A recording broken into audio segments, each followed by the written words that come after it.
बिस्मिल्लाहिर्रहमानिर्रहीम अस्सलाम वालेकुम। आज हम डिस्कस करने जा रहे हैं बायोडाइवर्सिटी।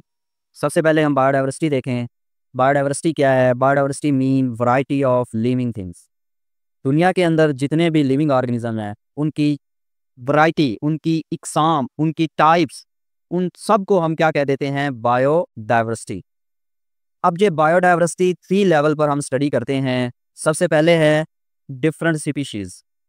अगर हम दुनिया के अंदर सब एनिमल्स को स्टडी करें तो कितनी किस्म के हमें एनिमल नज़र आएंगे? बहुत सारी किस्में हैं एनिमल्स, ठीक है। तो उसको हम क्या कह देते हैं कि ये एनिमल की स्पीशीज़ डाइवर्सिटी है। इसी तरह अगर हम दुनिया के अंदर प्लांट की स्पीशीज़ देखें तो वो भी बहुत सारी हैं, डिफरेंट वैरायटी है प्लांट की भी। तो फिर हम उसको हम क्या कह देंगे? प्लांट बायोडाइवर्सिटी, या उसको भी हम कह देंगे प्लांट स्पीशीज़ डाइवर्सिटी। इसी तरह अगर हम माइक्रो ऑर्गेनिज्म देखें तो उनकी भी बहुत सारी टाइप्स हैं, तो उसको हम कहते हैं माइक्रो ऑर्गेनिज्म डाइवर्सिटी, बायोडाइवर्सिटी कह सकते हैं। दूसरा लेवल है कि हम बायोडाइवर्सिटी कहाँ पे स्टडी करते हैं? जेनेटिक लेवल पे, जेनेटिक डिफरेंस पे। एक ही ऑर्गेनिज्म है, फॉर एग्जांपल अगर हम ह्यूमन की बात करें तो ये एक स्पीशीज़ है, इंसान एक किस्म है जानवरों की। लेकिन इंसानों के अंदर जो इंडिविजुअल होंगे वो एक दूसरे से डिफरेंट होंगे। किसकी वजह से डिफरेंट होंगे? जीन की वजह से।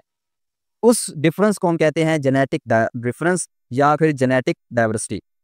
इसी तरह अगर हम किसी एक एरिया के अंदर डिफरेंट इन्वायरमेंट देखते हैं, फॉर एग्जांपल अगर पाकिस्तान की बात करें तो पाकिस्तान के अंदर फॉरेस्ट भी है, इसको फॉरेस्ट इकोसिस्टम कहेंगे।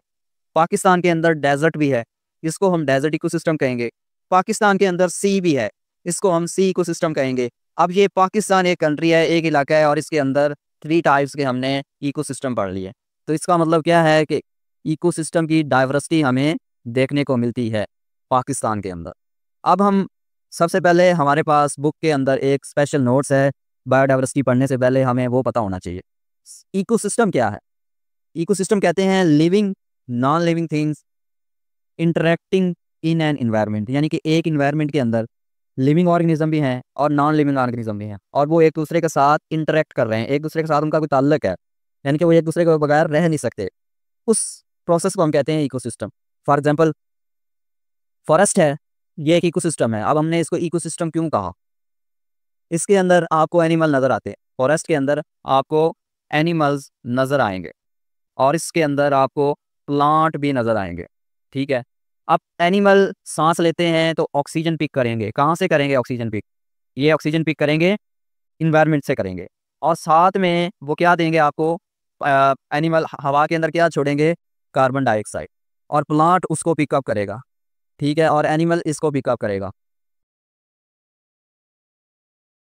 और एनिमल का इन्वायरमेंट के साथ ये इंटरेक्शन है कि एनिमल ऑक्सीजन इन्वायरमेंट से ले रहा है। प्लांट का इन्वायरमेंट के साथ ये इंटरेक्शन है कि प्लांट इन्वायरमेंट से कार्बन डाइऑक्साइड ले रहा है। एनिमल्स का प्लांट के साथ इंटरेक्शन ये है कि एनिमल कार्बन डाइऑक्साइड रिलीज करता है, तब जाकर प्लांट को कार्बन डाइऑक्साइड मिलती है। प्लांट का इंटरेक्शन ये है कि ये ऑक्सीजन रिलीज करता है, तब एनिमल को ऑक्सीजन मिलती। तो इस तरह से ये तीनों एक दूसरे के साथ इंटरेक्ट कर रहे हैं। तो फॉरेस्ट, फिर जाके हम उसको कहते हैं कि ये फॉरेस्ट क्या है? एक इकोसिस्टम बना रहा है। फॉरेस्ट एक इकोसिस्टम बना रहा है। आगे हम निश की बात करें। किसी भी इन्वायरमेंट के अंदर कोई भी ऑर्गेनिज्म रहता है तो वो कोई ना कोई रोल प्ले करता है, जॉब है उसकी, ठीक है।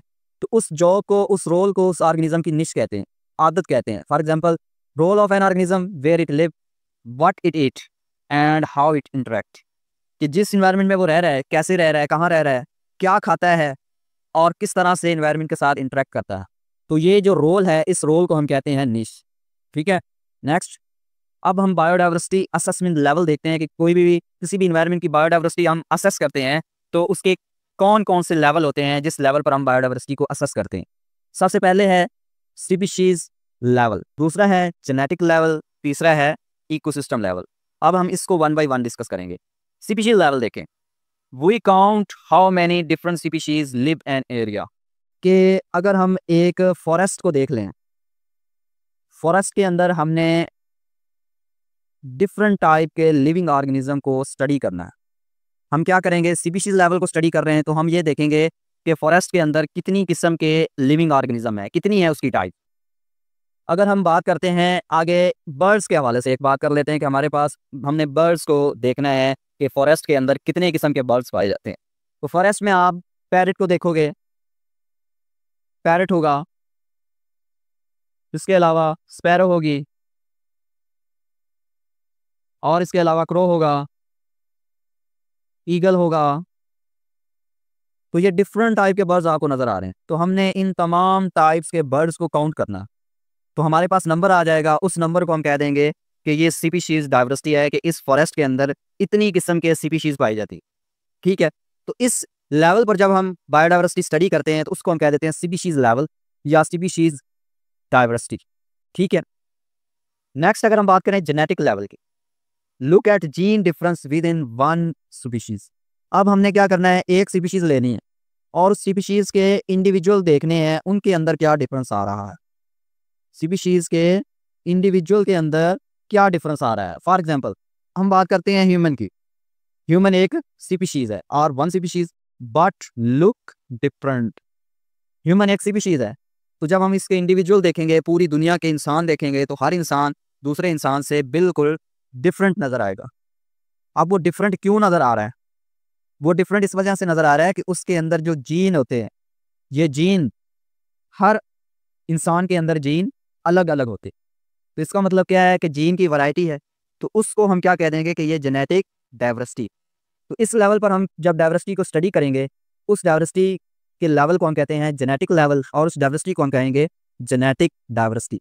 अब हम ये स्टडी क्यों कर रहे हैं? It helps survival against disease and climate change. हम जेनेटिक डाइवर्सिटी इसलिए स्टडी कर रहे हैं कि जिस ऑर्गेनिज्म के अंदर जीन चेंज हो रहा है वो उसकी सर्वाइवल की बना पर हो रहा है। ठीक है, तो हम ये कह सकते हैं कि कोई भी ऑर्गेनिज्म सर्वाइव कर रहा है तो वो अपने जीन की वजह से कर रहा है। और अगर कोई ऑर्गेनिज्म बीमार है या उसको कोई बीमारी है, तो इसका मतलब क्या है कि उसके जीन के अंदर कोई गड़बड़ आ गई है, उसका जीन चेंज हो गया। ठीक है, उसके अंदर कोई म्यूटेशन आ गई है, तो इसलिए हम उस जेनेटिक डाइवर्सिटी को स्टडी करते हैं। थर्ड लेवल है इकोसिस्टम लेवल, कि हम इकोसिस्टम स्टडी करते हैं। जब भी बायोडाइवर्सिटी स्टडी करनी है तो हमारा थर्ड लेवल ज़रूरी है। स्टडी डिफरेंट इन्वायरमेंट, वही बात कि हमने पाकिस्तान के अंदर इकोसिस्टम को स्टडी करना है, तो हम सिर्फ एक इकोसिस्टम को नहीं लेंगे। सबसे पहले हम जाएंगे मरी वाली साइड पे, जहाँ पे फॉरेस्ट है, फॉरेस्ट इकोसिस्टम देखेंगे। फिर उसके बाद हमारे कंट्री के अंदर जो डेजर्ट है वहाँ पर जाएंगे, डेजर्ट इकोसिस्टम में देखेंगे कि उसके अंदर क्या चेंज है। फिर उसके बाद हम पानी वाले इकोसिस्टम में जाएंगे, वेटलैंड एरिया, उसको स्टडी करेंगे। तो इस तरह से अब हमने 3 इकोसिस्टम ले लिए। अब ये 3 इकोसिस्टम जब हम स्टडी करेंगे तो हम कंपेयर करेंगे कि क्या क्या फॉरेस्ट के अंदर है, क्या क्या डेजर्ट के अंदर है, और क्या क्या वेटलैंड के अंदर है। अब यहाँ पे एक बात है कि जो एनिमल फॉरेस्ट के अंदर रहता है, जो भी एनिमल फॉरेस्ट के अंदर रहेगा वो डेजर्ट में नहीं जा सकता, डेजर्ट के अंदर नहीं जा सकता। इसी तरह जो डेजर्ट में रहता है वो फॉरेस्ट में नहीं रह सकता। क्यों नहीं रह सकता? क्योंकि उसका इन्वायरमेंट ही नहीं है वहाँ रहने का। ठीक है, तो इसलिए हम इकोसिस्टम लेवल को इस तरह से स्टडी करते हैं। तो इसको हम इकोसिस्टम लेवल भी कहते हैं।